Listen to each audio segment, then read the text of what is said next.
Hello friends, welcome to Apni Extra Class. Today's inspiring story is The Girl with a Broken Shoe. Anjali, a 13-year-old girl from a remote village, loved going to school. But one rainy day, her only pair of shoes broke on the muddy road. Some students laughed at her torn sandals, but Anjali didn't stop. She reached class with wet feet, smiled at her teacher, and focused on learning. She borrowed a notebook and even shared her lunch with a younger student. A local teacher noticed her spirit.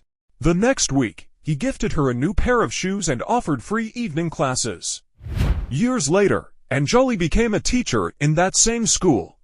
She now gives free shoes to every student who needs them. Moral: success doesn't need perfect conditions, it needs a strong will. Today we learn 10 vocabulary that is remote, far away, or hard to reach. Torn, damaged or ripped. Muddy, covered with wet soil. Focused, gave full attention. Spirit, inner strength or energy. Borrowed, took something for a short time. Gifted, gave something as a present. Inspired, motivated or encouraged. Will, strong desire to do something. Conditions, situation or environment. Thank you for listening. Stay kind, stay strong, and keep learning with Apni Extra Class.